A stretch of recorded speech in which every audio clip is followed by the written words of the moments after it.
Bonsoir. Euh, pour présenter un peu le contexte au Liban. Donc, l'article 534 du Code pénal libanais condamne toute conjonction charnelle contre nature. L'article ne veut rien dire, mais c'est l'article qui a été utilisé depuis le mandat français pour persécuter les relations homosexuelles au Liban. Ce qu'il faut comprendre aussi que l'article 534 n'est pas un problème isolé qui concerne que la communauté gay. Ça fait partie d'une politique générale de l'État libanais pour contrôler la vie sexuelle et privée des citoyens libanais. Il n'est pas uniquement interdit d'avoir des relations sexuelles homosexuelles, mais il est aussi interdit d'en parler. Les films sont censurés et les présentations sont censurées s'ils contiennent des scènes d'homosexualité. Alors, comment changer cette loi? Comment changer la situation des homosexuels au Liban? Il y a 5 points. Sensibilisation du public, créer des alliés, avoir des alliés, comprendre l'intersectionnalité, je vais expliquer c'est quoi plus tard, plaidoyer, et enfin un parlement fonctionnel. Je pense que c'est notre orthographe ici. Donc le 5e point il est un peu impossible, donc on va revenir au premier point. Sensibilisation du public. Comment ça se fait vraiment le travail avec le public? Un activiste n'est pas quelqu'un qui travaille dans les ONG uniquement. Un activiste, c'est pas quelqu'un dans les associations de droits de l'homme. Un artiste peut être un activiste. Donc on a vu un peu comment les films peuvent changer un peu aussi la perception de la société. Il y a eu un grand mouvement qui s'intéresse à la liberté sexuelle au Liban. Récemment, en tout cas depuis le début depuis 2004 quand Halem a commencé. Et je pense que c'est pas uniquement Halem en tant qu'organisation qui a changé un peu les mentalités ici au Liban, mais c'est aussi beaucoup de gens qui travaillent dans les médias et des artistes qui ont parlé, qui ont un peu brisé le tabou sur le sujet. Malheureusement, il n'y a pas une étude scientifique qui montre un peu comment la société libanaise perçoit les relations sexuelles homosexuelles pour le moment. Mais on peut observer quelques changements. En 99, il y avait un groupe qui s'appelait Club Free. À l'époque, juste pour voir un peu la différence entre maintenant et avant, en 99, pour devenir membre de Club Free, il faut être sponsorisé par 2 membres du groupe. Et il faut que les gens confirment que vous êtes homosexuel, parce que les gens avaient tellement peur d'avoir un intrus qui est en relation avec la police. Donc c'était en 99. Quand Halem a commencé, il y avait juste un petit bureau, c'est ça le centre de Halem en 2004. À l'époque, on recevait aussi pas mal de visites de la police. On a été invité plusieurs fois pour avoir un café au centre de la police de la moralité, Hbesh. Et ils sont souvent venus au centre pour voir s'il y a des fêtes avec des relations sexuelles. C'est ce qu'ils ont essayé de faire en 2004. Comme ils n'ont rien trouvé contre nous, et il y a aussi la municipalité de Beyrouth qui a essayé aussi de lancer une campagne contre nous. Ça n'a pas marché, donc du coup ils ont essayé plusieurs méthodes. Une des méthodes, en 2005, il y a eu des descentes dans des bars gays, des bars fréquentés par les gays. Et ils n'ont arrêté personne en fait, ils ont juste rentré, demandé aux gens s'ils sont membres de Halem et ils sont partis.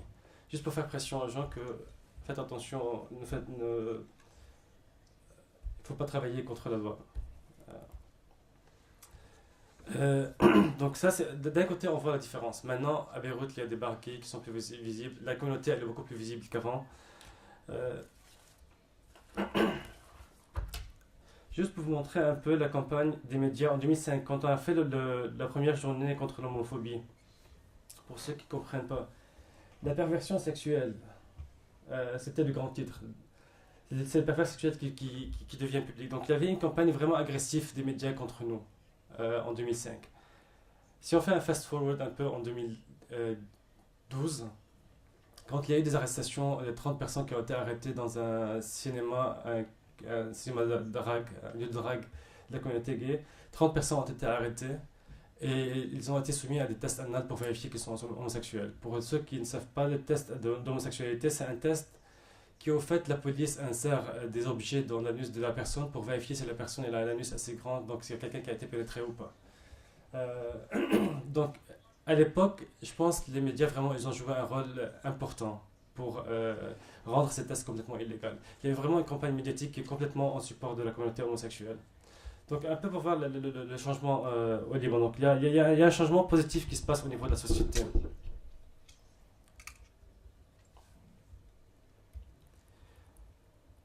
Pour revenir ici, pour les alliés, je me rappelle à l'époque quand on voulait travailler avec la société civile, il n'y avait aucune organisation de droits de l'homme qui voulait travailler avec nous. deux organisations uniquement qui travaillaient sur le VIH-Sida qui ont dit voilà, on peut travailler avec vous si vous travaillez en tant que personne qui peuvent distribuer des capotes dans la communauté gay. Donc c'était un peu pour avoir accès à la communauté à travers l'organisation. Euh, donc deux organisations uniquement voulaient travailler avec nous en 2004. En ce moment, Hanan fait partie de toutes les coalitions nationales qui travaillent sur le droit de l'homme. Donc encore une comparaison. Intersectionnalité, il y avait, c'est un concept que il n'y a pas beaucoup de gens qui comprennent. Quand on travaille sur les droits des homosexuels, il y a peu de gens qui savent que les droits des homosexuels sont liés à d'autres droits aussi. Surtout les droits de la femme, par exemple. Les personnes, le fait que le test d'homosexualité euh, a été fait pour les personnes qui ont été pénétrées, ça montre vraiment pourquoi la relation entre l'identité de genre, c'est-à-dire l'homme est supérieur à la femme, c'est surtout ce rôle entre homme et femme qui est sacré. Et c'est pas l'homosexualité qui gêne. C'est le fait qu'on touche à ces identités de genre, à ce qui est un homme et ce qui est une femme. Donc, et je pense que Hanna a réussi euh, son rôle dans ce domaine-là. C'est-à-dire que pour la première fois, l'organisation Halem a fait partie vraiment d'une façon agressive dans toutes les campagnes contre la violence domestique, contre les égalités de classe, contre la lutte des ouvriers. Et en 2006, il y a eu un grand aussi changement dans la communauté gay. À l'époque, il y avait l'invasion d'Israël au Liban. Halem faisait partie du réseau national contre l'occupation en Palestine. Et naturellement, quand il y a eu tous les réfugiés du Sud qui sont venus au Liban, Halem a ouvert ses portes à ces réfugiés-là. Donc on a arrêté complètement nos activités, on a commencé à travailler avec les réfugiés, parce que vraiment, on se sent, c'est une façon de dire que vraiment on fait partie de la société, on n'est pas complètement isolé. Et c'est la première fois qu'on a réussi à travailler avec des organisations qui travaillent dans le milieu rural, au sud et dans la montagne.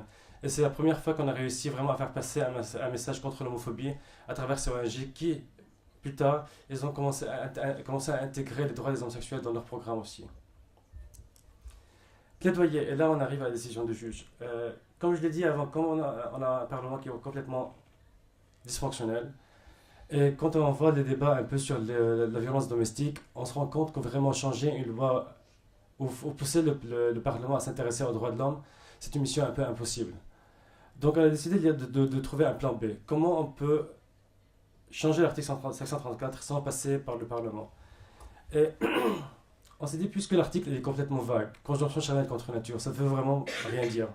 Si on arrive à avoir assez de décisions de juges qui disent que voilà, cet article ne s'applique pas à l'homosexualité, on peut peut-être créer une jurisprudence et rendre cet article complètement inutile. C'est-à-dire on peut le garder, mais c'est un article qui ne s'applique pas sur les homosexuels.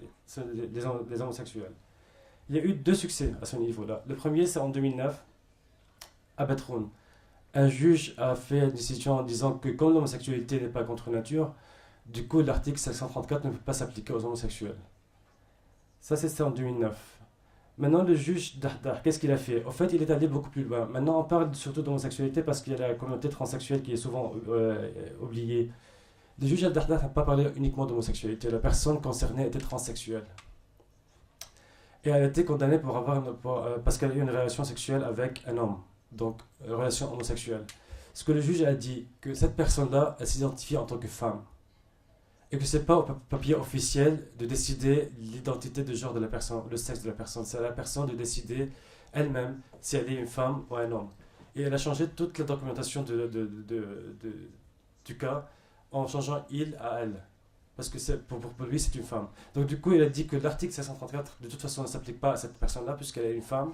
C'est pas une relation homosexuelle. Et il a aussi dit que, de toute façon, l'homosexualité n'est pas contre nature. Donc cet article ne peut pas s'appliquer sur les homosexuels. Donc c'est ça l'importance du décision de juge Al-Dahdah. Maintenant, ce qu'on essaie de faire, si on peut avoir plusieurs juges, comme Al-Dahdah, d'avoir une coalition de juges qui disent il est temps d'arrêter d'appliquer cette loi, je pense qu'on peut réussir de changer la loi, de changer en tout cas la pratique au niveau, au niveau des juges. Un autre problème reste, c'est qu'au Liban, il y a toujours la loi et la pratique. La police en général, il y a une distance entre ce que la loi et ce que la police fait. Maintenant, c'est vrai qu'au Liban, avec la visibilité de la communauté gay et que les médias sont beaucoup plus en support de la communauté gay, c'est vrai qu'il y a très peu d'arrestations qui ont lieu à Beyrouth en tout cas. Il y a très peu de personnes de la classe moyenne gay qui sortent dans les bars gays à Beyrouth qui sont arrêtés. Parce que la police sait très bien que ces personnes-là ont accès aux médias, ont accès aux organisations. Le problème réside dans le milieu rural. Et au Liban, la loi ne s'applique pas d'une façon uniforme dans tout le pays. Si ici, à Beyrouth, on trouve que on peut appliquer la loi telle qu'elle, à Tripoli, il n'y a pas une loi vraiment. Toutes les arrestations qui se passent maintenant, qui ont lieu maintenant, sont à Tripoli, dans le milieu rural. Des gens qui ont peur de venir aux organisations et rapporter leur cas. Donc, changer la loi, ou en tout cas changer la pratique de la loi, il faut que ça s'applique au niveau de la police aussi. Et ça, c'est un projet qu'on a pour plus tard. Comment former la police libanaise pour qu'elle respecte la loi et la dignité humaine. Donc voilà, j'ai que 10 minutes, donc je vais vous montrer un peu les quelques campagnes qui ont... Donc en 2006, la campagne c'était qui est pervers? Est-ce que le pervers c'est l'homosexuel ou l'homophobe? En 2006, pour la première fois, comme je dis, le ministère de la Santé a accepté de travailler avec Hanem parce qu'ils avaient besoin de l'organisation pour avoir accès à la communauté gay et distribuer des capotes. Donc ça c'est la première brochure qu'on a pu... elle a choqué pas mal de personnes, la brochure, parce qu'on parlait vraiment de toutes les relations sexuelles. En 2006 aussi, il y a eu la première marche pendant le marathon de Beyrouth, sachant que le marathon ne voulait pas de nous au début. Donc on a été obligé de passer par les médias étrangers pour rappeler la directrice du marathon de Beyrouth, pour leur dire qu'est-ce que vous avez à dire par rapport au... ne pas laisser les homosexuels faire partie du marathon. Donc finalement, on a eu droit à un grand... Vous voyez le grand kiosque au marathon en 2006. Donc 2007, ça c'est la troisième journée contre l'homophobie. 2007 on a interviewé plus que la famille, elle est vraiment importante au Liban. C'est la famille qui est vraiment la source de... Il y a la police, il y a la loi, il y a la famille. Ça c'est le troisième grand problème qu'on a au Liban, la relation de la famille qui est un peu pervers avec leur enfant. Mais là on a travaillé justement, c'est un livre qui s'adresse aux parents des personnes LGBT. Sohag, donc on a repris le mot Sohag pour les lesbiennes. On a commencé le premier magazine pour les lesbiennes en 2007. En 2008, donc c'était plus pour ouvrir un peu encore l'art comme forme d'activisme. Donc il y a eu une exposition d'art pour parler de la lutte homosexuelle et pour les droits des homosexuels au Liban. 2008, donc la première campagne, puisqu'il y a 2 personnes qui ont été à la place Tessine arrêtées par la police, qui ont été trouvées en flagrant délit, mais ils ont été battus au milieu de la place Tessine. Donc c'était la première manifestation contre la violence policière en 2008. 2009, début de MIM. Donc maintenant au Liban, il y a 4 organisations qui travaillent avec la communauté gay. Il y a Halem, MIM, Mersa qui est le centre de santé sexuelle, et l'Admash, l'organisation de santé sexuelle. Donc 2009, début de Boursos, le magazine en ligne de MIM. Mythe et réalité sur l'homosexualité. Donc encore, c'est des questions qu'on a collectées dans la société libanaise. Donc que pensez-vous de l'homosexualité? Et c'est là qu'on a commencé à répondre à ces questions-là. La première étude sur la loi libanaise et comment ça s'applique, et aussi la discrimination au niveau des centres médicaux. En 2010, donc ça c'est la journée mondiale contre l'homophobie. 2011, le lancement de Mersa. Balahaya, c'était le slogan de Mersa. Donc c'était le premier centre de santé sexuelle compréhensif dans le monde arabe. C'est la première fois qu'on a un centre qui s'adresse à la santé sexuelle, mais pas uniquement d'une prévention, mais santé vraiment mentale, information et groupe de support. Encore un grand changement qui a eu lieu en 2011 avec le blogging. Donc la communauté a plusieurs voix maintenant. Il y a les organisations, il y a aussi beaucoup de blogueurs qui vraiment, avec la campagne en ligne qu'ils ont fait avec soit les 30 personnes qui ont été arrêtées, soit l'incident qui a eu lieu à Dekouane où le maire a fermé une boîte gay, il y a eu une grande campagne en ligne grâce à ces blogueurs-là qui ont profité un peu de l'anonymat derrière leur écran pour lancer cette campagne. C'est l'effet un peu social media. Donc en gros, les grands succès de la communauté gay, il y a le jugement de Batroun, l'interdiction de tests d'homosexualité dont j'ai parlé avant, l'annonce du syndicat des psychiatres et l'association des psychologues du Libanais qu'il est maintenant interdit de traiter les homosexuels. Donc le palliative therapy en anglais. Et c'est cette décision qui a été prise par le syndicat et le jugement à Dahdah. Et il y a beaucoup de travail encore à faire. Merci.